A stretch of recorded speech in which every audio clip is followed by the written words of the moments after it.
আসসালামু আলাইকুম ও রহমতুল্লাহ। প্রিয় দর্শক, আজকে আমরা আলোচনা করব মৃত্যুর পর ফেরেশতারা লাশের সাথে কেমন ব্যবহার করে এবং রিপোর্টের শেষে আমরা আলোচনা করব কোন দোয়াটি পাঠ করলে মুনকার নাকিরের জবাব খুব সহজে দেওয়া যায়। প্রিয় দর্শক, হযরত আজরাইল আলাইহিস সালাম যখন আত্মা কবজ করে নেয় তখন আত্মা দেহকে বলে দেয়, হে দেহ, আল্লাহ তোমাকে উত্তম প্রতিদান দেখ, তুমি আজ নিজে মুক্তি পেয়েছো এবং আমাকেও নাজাত দিয়েছো। এভাবে দেহ আত্মাকে মোবারকবাদ দেয়। আকাশের ওই জায়গা কাঁদতে থাকে যেসব জায়গা দিয়ে তার আমলগুলো আল্লাহর কাছে যেত, যে সকল দরজা দিয়ে তার রিজিক নেমে আসতো সে দরজা কাঁদতে থাকে। আকাশ এবং জমিনের এক ক্রন্দন 40 দিন পর্যন্ত ক্রন্দনরত থাকে। মালাকুল মাউত যখন তাকে কবজ করতে আসে তখন তার সাথে 500 ফেরেশতা আছে। জানাজা যখন অতিক্রম করে তখন তারা অভ্যর্থনা জানায়, তার জন্য ক্ষমা প্রার্থনা করে। মুমিনের মর্যাদার এ অবস্থা দেখে ইবলিশ এত জোরে চিৎকার করে যে তার দেহের হাড়ের কোনো গ্রন্থি শোকে পরিতাপে ভেঙে যায়। সে আক্ষেপের সাথে বলতে থাকে, তোমাদের সর্বনাশ হোক, এই বান্দা তোমাদের ফাঁদ থেকে কিভাবে ফসকে গেল? ইবলিশের সঙ্গীরা বলে, সে নিষ্পাপ ছিল, সে আমাদের ফাঁদে আটকায়নি। মালাকুল মউত যখন তার আত্মা নিয়ে আরশে আজিমে যায় তখন হযরত জিবরাইল আলাইহিস সালাম তাকে 70,000 ফেরেশতা নিয়ে অভ্যর্থনা জানায়। আর সকল ফেরেশতারা তখন আল্লাহ তাআলার সন্তুষ্টির সুসংবাদ জানাতে থাকে। তখন আল্লাহর সামনে সে আত্মা সেজদায় পড়ে যায়। আর সে সময় আল্লাহ রাব্বুল আলামিন বলেন, হে মালাইকাল মাউত, তুমি আমার বান্দাকে নিয়ে যাও, জান্নাতের বাগানে রেখে আসো। অতঃপর তাকে কবরে রাখার পর নামাজ তার ডান দিকে এবং রোজা তার বাম দিকে দাঁড়ায়। সম্মানিত ভাই এবং বোনেরা, আজকে আমরা নামাজ ছেড়ে দিয়েছি, কোরআন ছেড়ে দিয়েছি, রোজা ছেড়ে দিয়েছি, অথচ এই সব আমাদের ডান বামে এসে দাঁড়িয়ে যাবে এবং আমাদেরকে সকল প্রকার মুসিবত থেকে উদ্ধার করার জন্য। আল্লাহ পাকের জিকির এবং কোরআন তেলাওয়াত এসে দাঁড়িয়ে যায় শিয়রের দিকে এবং পায়ের দিকে দাঁড়িয়ে যায় জামাতের সাথে নামাজ পড়ার জন্য যে মসজিদে যায় সেগুলো, এবং কবরের এক কোণে এসে দাঁড়িয়ে যায় ধৈর্য। তখন সেখানে 2 জন ফেরেশতা আসে এবং যখন ওই ব্যক্তির কাছে যখন আযাব আসে তখন আমল তাকে বলতে থাকে, খোদার কসম, তোমরা পিছনে যাও। এই বান্দা দুনিয়াতে থাকাকালীন সব সময় সে খুব কষ্ট করে এত ইবাদত করেছে, এত কাজ সম্পন্ন করেছে, এখন সে মৃত্যুর পরে একটু সুখের শান্তিতে আছে। এবং এইভাবে আযাব তার ডান দিকে, বাম দিকে, উপর থেকে, নিচ থেকে সব সময় যেতে থাকে। আযাব যখন সব দিক থেকে যেতে পারে না, মোট কথা আযাব যেদিক থেকে যায় তার প্রতিবন্ধকতা হয়ে যায়।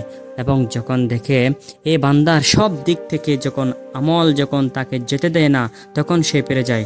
আর সে সময় সবর উঠে নেক আমল সমূহকে বলতে থাকে, এই আযাবের প্রতিরক্ষায় আমি এজন্য আসিনি যে মূলত তোমাদের শক্তির পরিমাণ দেখায় আমার উদ্দেশ্য ছিল। তোমরা যদি তাকে প্রতিহত করতে ব্যর্থ হতে আমি তাহলে অবশ্যই বান্দাকে রক্ষা করতাম।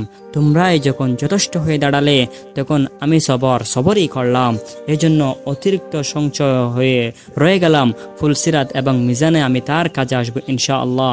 এরপর ওই বান্দার নিকট এমন 2 জন ফেরেশতা আসে যাদের চোখ নীল বর্ণের, আওয়াজ ভয়ঙ্কর, গরুর শিংয়ের ন্যায় দাঁত এবং তাদের শ্বাসের সাথে নাসা রন্ধ্র দিয়ে অগ্নিশিখা বের হয়। ফেরেশতাদের উভয় অনেক মোটা এবং বড়। তারা মুমিন বান্দা ছাড়া কারো উপর দয়া করতে জানে না। এই 2 জন ফেরেশতাকে মুনকার নাকির বলা হয়। ওদের হাতে একটা হাতুড়ি থাকে, এটা এতই ভারী যে সকল মানব দানব মিলেও তা উত্তোলন করতে সক্ষম হবে না। এই 2 জন ফেরেশতা কবরে প্রবেশ করে লাশকে বলে ওঠে, বসো। লাশ তৎক্ষণাৎ উঠে এবং কাফন খুলে পড়ে যায়। ফেরেশতা তখন তাকে জিজ্ঞেস করে, তোমার প্রভুকে, তোমার ধর্মকে এবং তোমার নবীকে? জবাবে সে বলে, আমার রব হলেন আল্লাহ সুবহানাহু ওয়া তাআলা, যার কোনো অংশীদার নেই।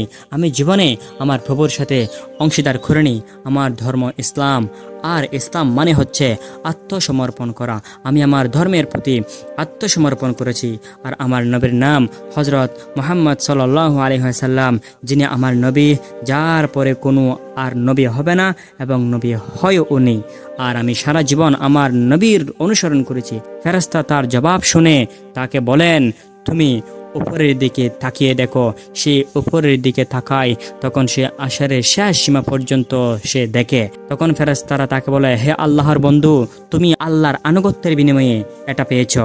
বর্ণনার এই পর্যায়ে এসে রাসূল সাল্লাল্লাহু আলাইহি ওয়াসাল্লাম বলেন, ওই সত্তার কসম যার হাতে আমার প্রাণ, মুমিন বান্দা এই অবস্থা দেখে তার এতই আনন্দ হবে যে যা শেষ হওয়ার নয়। রাসূল সাল্লাল্লাহু আলাইহি ওয়াসাল্লাম ইরশাদ করেন, ওই বান্দার এই সময় এমন অনুভূতি অর্জিত হয় যা কখনো সমাপ্ত হওয়ার নয়। অতঃপর জান্নাতের ৭৭টি দরজা তার জন্য খুলে দেওয়া হয়। এই সব দরজা দিয়ে তার দিকে জান্নাতের বাতাস, হাওয়া আসতে থাকে এবং ততদিন পর্যন্ত থাকবে যতদিন সে কবরে থাকবে।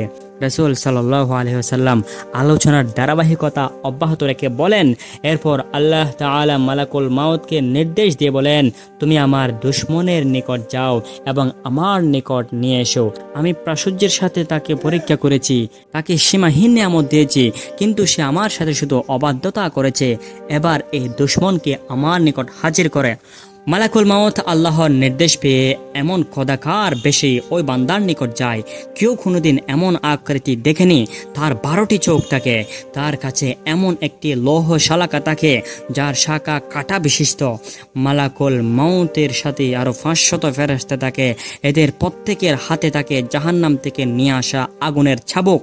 মালাকুল মাউত ওই ব্যক্তিকে চাবুক দিয়ে আঘাত করতে থাকে যে প্রতিটি কাঁটা তার সমস্ত অঙ্গ প্রত্যঙ্গের মধ্যে ঢুকে যায়।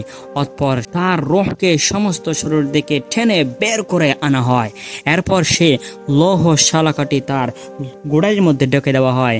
তখন ওই বান্দার এত কষ্ট হয় যে সে বেদনায় কাতরাতে থাকে এবং বাকি ফেরেশতারা তাদের চাবুক দিয়ে তার মুখমণ্ডল এবং তার পশ্চাৎ থেকে তাকে মারতে থাকে। তার আত্মাকে শরীর থেকে সহজে বিচ্ছিন্ন করতে চাচ্ছিল না। তাদের টেনে হিঁচড়ে সারা দেহ থেকে গোড়ালে টেনে আসা হয়।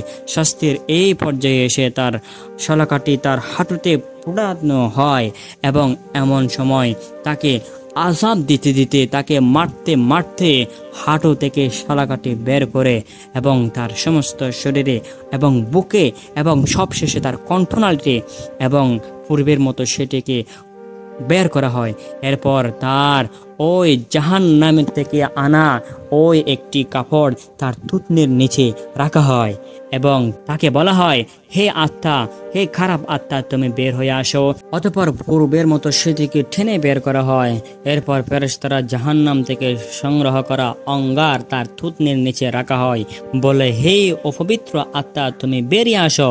তুমি থাকবে প্রখর বাষ্পে, উত্তপ্ত পানিতে এবং গরম ছায়ায়, যা শীতল নয়, যা আরামদায়ক নয়। সূরা ওয়াকিয়া আয়াত নম্বর 42 থেকে 44। সম্মানিত ভাই এবং বোনেরা, আজকে আমরা এই হাদিস থেকে স্পষ্ট জানতে পারলাম যে এই সময় আমাদের জন্য কতটা গুরুত্বপূর্ণ। নামাজ, রোজা, জিকির, কোরআন আমাদের ডান পাশে, বাম পাশে, আমাদের চতুর্দিকে এসে যাবে। সম্মানিত ভাই এবং বোনেরা, শুধু এই আমাদের সময়টাকে যদি আমরা একটু কাজে লাগাই, আমরা আল্লাহর সামনে যদি মাথা নত করি, আমরা যদি কবরের আযাবের, কবরের সামান তৈরি করার কাজ যদি থাকি, তাহলে আমাদের কবরের অন্ধকার আযাবে কঠিন আযাব হবে না। সম্মানিত ভাই এবং বোনেরা, প্রিয় দর্শক, আসুন আমরা আমাদের আমল তৈরি করার জন্য থাকি। আজকে এতটুকুতে রাখছি। ইনশাআল্লাহ দেখা হচ্ছে আরেকটি নতুন ভিডিওতে। আর আপনি যদি আমাদের চ্যানেলে নতুন হয়ে থাকেন তাহলে সাবস্ক্রাইব করে পাশেই থাকবেন। আসসালামু আলাইকুম।